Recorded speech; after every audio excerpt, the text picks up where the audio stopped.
MacKay plays bass for one of my favorite bands in the whole world, Nation of Language. And under his guise, Cutouts, he's released one of the best albums of 2025 with Snakeskin. And Cutouts makes their debut in LA tomorrow night over at Gold Diggers, along with Mutant 666 and Jesse's World. But tonight, Cutouts is here with us here on Freaks Only. Alex, welcome to Freaks Only. Oh, I did not turn your mic on. No, thanks, Travis. It's good to be here. It is excellent to have you here. We are such big fans of the new album. And one thing I did not realize until I started doing a little research for this interview is how long Cutouts has been gestating as a project. Can you sort of walk us through the timeline of Cutouts? Sure, yeah. I mean, it's one of those things where I think it started off as one thing and then kind of I continued and changed and evolved as things do. I think it's hard to keep a band together, focus on the same thing, moving in the same direction for forever, you know, and especially when you start a band when you're 19 or something like that. Life's changing pretty quickly, and I think it's kind of become my companion over the years, for better or for worse, and in different iterations, and kind of just a vessel for me to release my music, whatever I'm interested in at that time. What is the off the new album? What is the first song that you started working on as Cutouts? The oldest song is a song called Bloodsucker, which was something that I wrote almost a decade ago. Wow.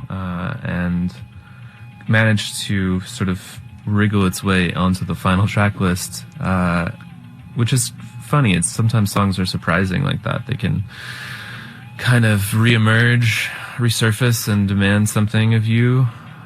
And sometimes it feels like they have a will of their own that has to be respected. Mm-hmm. And I think for this one, it felt like this was the right time for it to emerge into the world. So yeah, that's the oldest song. But most of the other songs came together in the last 3 years, I would say. Okay. Some of them in the last year. When you're working on a project for that long of a timeline, do you have for Cutouts, do you have a North Star that you go back to sort of kind of ground the project again? Or is it just sort of chasing whatever kind of direction that your brain wants to go? I mean, I place a pretty high value on things that keep me interested, you know, especially as I'm working on my own a lot. I record at home and, you know, work on things in solitude for long periods of time, and I have to respect what captures my excitement. But I do have, you know, I go through phases of being into different styles of music and different kinds of, I'll get really deep into one artist for a long period of time, and that will kind of filter in, and I'll make playlists of music that I feel like it characterize what I'm going for. But really it's a feeling, you know, it's like a feeling of oh, this is right, this is the right track, or not. You know, that's kind of really what it comes down to. What was, let's just say, what was one of the tracks that maybe inspired a song on the most recent record that you can tell us about? Of tracks of other people's? Yeah. That's a good question. I mean, I think a lot about a song like Girl by Suicide. Mm-hmm. I got really into Alan Vega around the time that this record was coming into being, and got really inspired by, I don't know, music that feels punk rock but doesn't have a live drummer. Okay. That's really interesting to me, and hard to do. Yeah. And I would watch videos of them, and it's just so mesmerizing, and the attitude and the sonics of it, I think, really compelled me. And what is it specifically about the absence of a drummer that you felt drawn to? Well, I think I'm interested in a lot of drum. I make very percussive music that's really reliant on drums and energy and momentum, rhythmic energy. But I was getting curious and interested in sounds that you can't necessarily get out of a normal drum kit. And they're also really annoying to travel with. And so that doesn't hurt to just say, why don't we try going without for a little bit. But also, I think that's where a lot of the kinetic energy from a rock band comes from, is the drummer, oftentimes.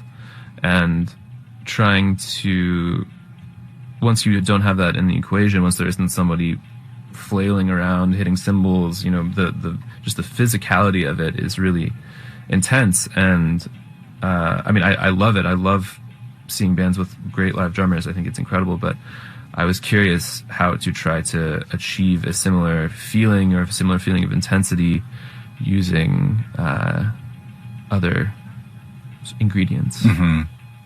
And where does the name Cutouts come from? You know, I don't even really know. I think I have a notebook. I remember at one point I was driving myself crazy coming up with, there was a lot of different band names that cycled through and were briefly settled upon for 48 hours, you know, here or there. And I kind of created this word scramble, and I know that in this old notebook of mine, that the word Cutouts is in that scramble of words. But I don't remember even really settling on it, or when it became something. It just does feel something where monikers are so intrinsically weird that when one chooses you and you kind of let it happen, or at least that's been the case for me. Mm-hmm. And ultimately had to just accept that it's really not about, you can think of all the good band names you want, but ultimately it's going to be way more about what you do with that and what you make that name mean. Yeah. Does that make sense? And so I like it. It's simple, and it's come to mean different things for me over the years, and maybe it'll mean new things to me in the future. I don't know. Well, very good. Well, we did give you a homework assignment to bring in some tracks that you wanted to talk about here on the air. Yeah. What is one of the songs that you want to hear right now that we can play for the people in our listening audience? I thought we could start off with a song by Cassandra Jenkins, a New York artist. It's called Delphinium Blue. Okay, here we go. This is Cutout Selection number 1, Cassandra Jenkins, Delphinium Blue, right here on Freaks Only. That was Delphinium Blue by Cassandra Jenkins, as chosen by our guest here in studio, Alex MacKay, also known as Cutouts, who are making their debut in LA tomorrow night over at Gold Diggers. Have you done a bunch of shows as Cutouts elsewhere? Yeah, not lately. This incarnation, supporting this record, this is only the 5th show. We've done 2 shows in New York, 1 show in London, 1 show in Seattle this last week, and then here we are in LA. Wow. So is it, because you're also playing at Cruel World Festival this Saturday, is it difficult to shift gears in between like the Nation of Language stuff and the Cutouts material? This is our first time doing it, so it's been a bit of a guinea pig trial run, but it's been going really well. We have a really great team of friends and family members who help us. Yeah. And there's a lot of overlap between the crews, so we just have to calculate the luggage properly. That's the trickiest part. I'm looking forward to it, though. I mean, these shows are a lot harder for me, the first 2 ones. So once this one's done, I can settle into a more familiar rhythm. What is the hardest part about it?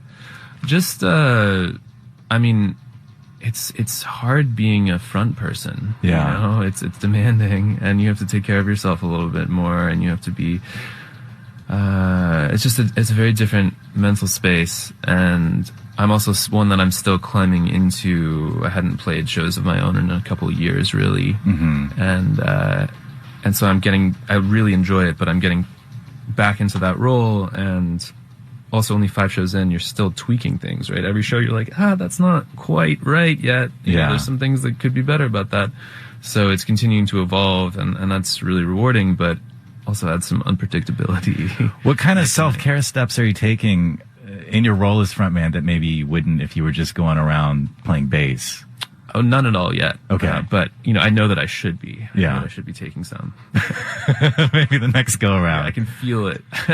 I mean, a lot of it has to do with the voice. I sing a little bit in Nation of Language, but not to the degree that I do with my own songs. Yeah. And my voice is more prominently featured. And so, the voice is a tender and crazy thing. Yeah, actually, I don't really know how Ian of Nation of Language does it, doing that many shows back to back to back to back. Frankly, neither do I. Frankly, yeah. Because there's a lot of physicality to his performance as well. And it's just like, I would need a couple days off, I feel like, after one show. I mean, it's a physical gift, I think. Joining Nation of Language was the first time I was really like, oh, like I sing songs, but you're like a vocalist. You know, you are like it's a physical, full body thing. Sometimes I'll look over and he'll be singing a song and he'll be like 2 to 3 feet away from the microphone, singing full throated, and everyone can hear him perfectly. Whereas if I want people to hear me, I have to get like right up against the grill of the mic. You know? I mean, is that the biggest, I guess, thing that you've learned, I guess, being as a part of Nation of Language? How to work the mic, you know? Well, I guess just like in general, like what is something you didn't know before you joined the band that you feel like is a valuable lesson? So much. I mean, those guys have taught me so much.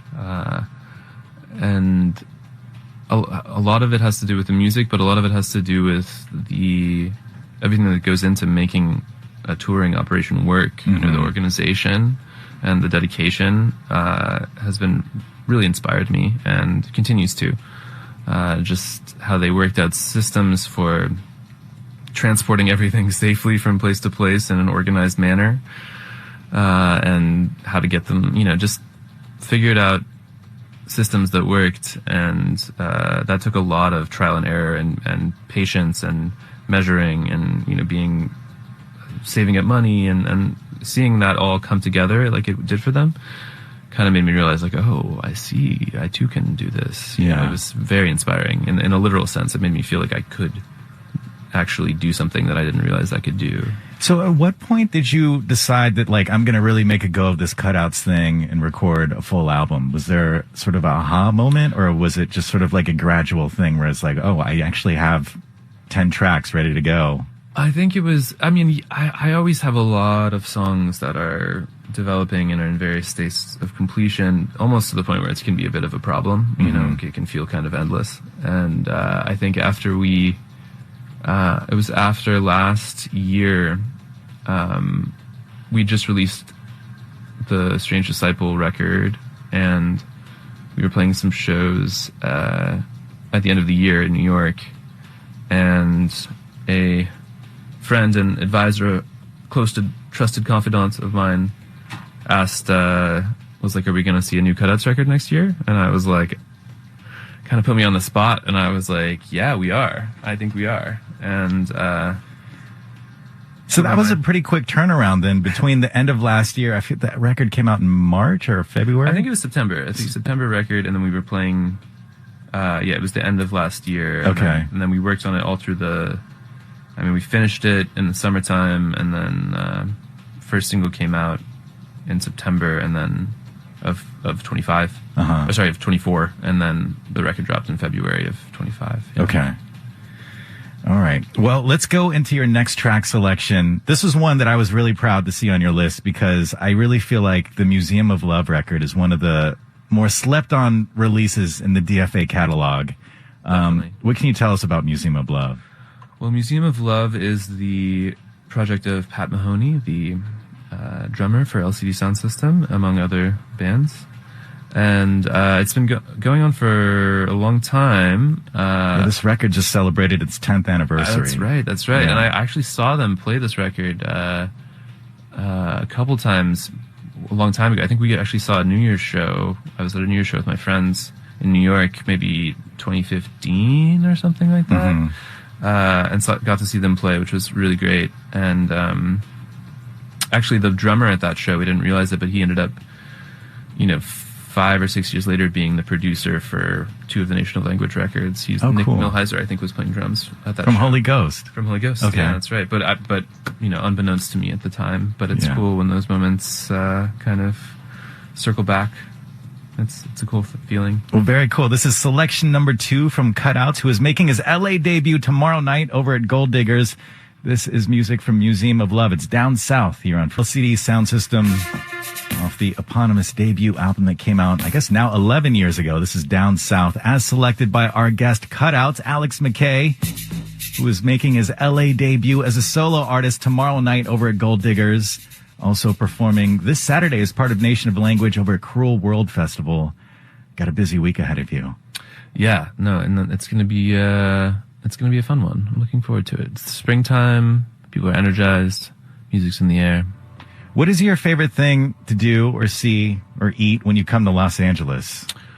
You guys are here usually, I would say, at least once a year. At least once a year. Sometimes twice. Yeah, I mean, I think one of the things about touring more this last few years is it's allowed me to enjoy Los Angeles more. I grew up in Northern California, and I didn't really spend much time down here until I joined Nation of Language. And, I mean, the food is always really great. I think we've especially had a number of really good Taiwanese meals here at Joy and Pine and Crane. Okay. Both very, very good. Yeah. But I think as a music city, so to speak, or as one of the American music cities, I think it's really become a place to see friends a lot, which has really been nice. We were at a show last night. Model Actress was playing at the Roxy, and just ended up after the show being with a bunch of musical friends that I didn't even know were going to be there, and we all, wound up at the Rainbow Room next door, and got to pretend we were in Motley Crue or something. But it was really sweet. It was really sweet just all being together and feeling. I don't know. I never really had people in LA, and now it feels like there's kind of a community here that I am acquainted with, and that's really nice. So, music related things are definitely take up some time when we're here. We have a friend also who works at what's the great guitar shop, Old Style Guitar Shop. I don't know if you've heard of that place. It's amazing. So yeah, sometimes we'll stop by there.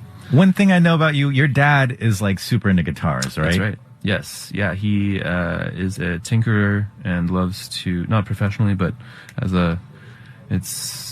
growing up, my home was filled with old tubes and bits of wiring and transformers and things with, just, my dad started off making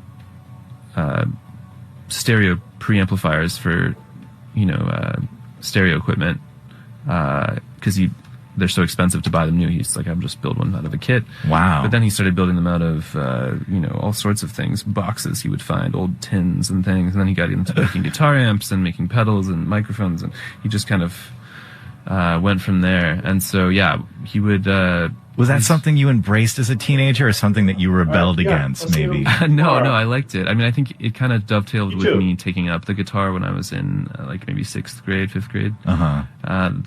That was, we kind of learned alongside each other, and so it became very symbiotic in a way. But yeah, it was, I really took it for granted, honestly. It was incredible having just a... Well, I guess if you grow up with it, you just it is just sort of like part of normal life, and it's not like a special thing necessarily. Yeah, it's like, Dad's out in the back, like lacquering and sanding down another guitar body for that he is refurbishing. It was just kind of part of life. Do you play any stuff that he's worked on? Oh yeah, absolutely. Most of the instruments that I play, he's really has passed through his hands at some point. Absolutely. If not been fabricated altogether by him. Yeah. Wow. So it's like very bespoke almost, like you're... Yeah. I mean, it's he'll come and visit me in New York, and he'll just be like, wow, you're not taking care of any of these instruments. They're in terrible condition. They're in terrible shape. And I'm like, yeah, you're so right. I'm so sorry. Because it's just, he delivers them to me in such great condition, and then I drag them all around the country and abuse them. Is that what he does? Does he do something in that world for a living, or this is just like a deep hobby of his? No, he was a psychiatrist for 30 years. Oh wow. Okay. Yeah, so this is just what he enjoys doing. I think in another life he would have been an electrical engineer. I think that it's something that he's said before. Yeah. But it was just an enjoyment of... He's a musician growing up. He played in a lot of different bands. My parents played in a band together with each other. In Toronto, they were in a ska band called Eat the Pope together. And my dad played bass, and my mom played keyboard. And there's still some cassette tapes. Really? I'm gonna have to look at Discogs and see if I could find anything from Eat the Pope. Totally. Maybe I can scrounge one. Well, speaking of LA music friends, your next pick is from Sextile. That's right. And I mentioned earlier, we were off mic, but I saw you in a video for Sextile not too long ago. I don't remember the song, but I know that guy. Yeah. I think the song is called Kids, and I'm me and a couple other people are in it, sort of jumping around and doing all the things you do in a music video. All right, well, we're going to play the song Soggy Newports as chosen by Cutouts. That is up next right here on Freaks Only. That was music from Sextile as chosen by our guest Cutouts, who is here in studio. He's got a big show tomorrow, his LA debut and 5th ever show as Cutouts. So a bit of history happening tomorrow at Gold Diggers. Hope you can make it there. Alex, want to talk about your debut record, Snakeskin, came out earlier this year. You mentioned Bloodsucker was the first track on there. What can you tell us about, like, Firstborn? Sure. Firstborn is one of the more recent songs that I wrote. It's definitely one of the more aggressive tracks on the record. I became really interested in... I think when most people think about writing songs, you think about sort of the Western conception of sheet music, which is basically harmony juxtaposed against time, right? It's a grid you're moving across and you're seeing all the harmony. And I became interested in writing songs that were more based in rhythm and texture, and maybe seeing how minimal I could get with the harmony. And I ended up with some songs like this one, which is kind of just one note the entire way through, with and different textures and things come in and out. But it's not. I became interested with trying to work within those limitations, and that's the instrumental that came out. And I think the lyric material is kind of a meditation on the idea of primacy and being first, or being the inheritor of something, and how it's kind of I find it to be a antiquated and somewhat even harmful idea. The idea that you deserve more than someone else because you were first to be there to get something. So something like Firstborn, do you start off with the concept, or do you have just sort of like a couple sounds that pop in your mind and kind of make them work and see how they fit together, and then you sort of develop it outward from there? It's a good question. It changes for different songs. I remember for this one I had this idea of the topic. I was kind of trying to interrogate my own... I'm an oldest sibling myself, and I was trying to interrogate my own entitlement, things that I assume that I should have, that I just kind of immediately assume that they're mine, because that's kind of what you assume when you're a baby and you've never had to share. And I remember when my younger brother was born, that was a big adjustment for me to... What is the age gap there? 3.5 years. Okay. Yeah, so I was just kind of getting a sense of myself, getting a sense of like my place in the world, and then suddenly you get upended. Yeah. Which is, I'm sure, it was a good thing for me in the long run, I'm sure. But yeah, so I knew I wanted to write about that, or I had this idea of this song that started with first, and kind of started to unspool itself. And then I was just, I had this instrumental and started just trying to work that idea, either, bringing in outside language that I'd already written, or also just free associating over the beat. And over time, you try a lot of things, some of them work, some of them don't, but it's kind of amazing how much a coherent narrative can start to appear as you're starting to throw things onto the canvas. Suddenly, you almost feel like you're getting led somewhere, and I end up with this thing that sometimes you don't even understand until totally what it's about or what it's saying until a little bit later sometimes. And that was definitely the experience with this song. Well, let's check it out. Alex, first of all, I just also want to thank you for coming through. Yeah, of course. My pleasure. Alex playing his 5th ever show as Cutouts, his LA debut tomorrow night at Gold Diggers. You can check him out there. Who else is on the bill with you tomorrow? Mutant and Jesse's World will be DJing, which is Jay from Boy Harsher. She'll be doing some disco DJing in between sets and after doors. And I believe that kicks off at 7 o'clock. That's right. 7 or 8, somewhere in there. 7 o'clock, yeah. Yeah, 7 o'clock. So go check it out tomorrow night over at Gold Diggers. Alex, a.k.a. Cutouts, thank you very much for coming through. And we're going to close things out with Alex's song Firstborn off the Snakeskin record right here on Freaks Only.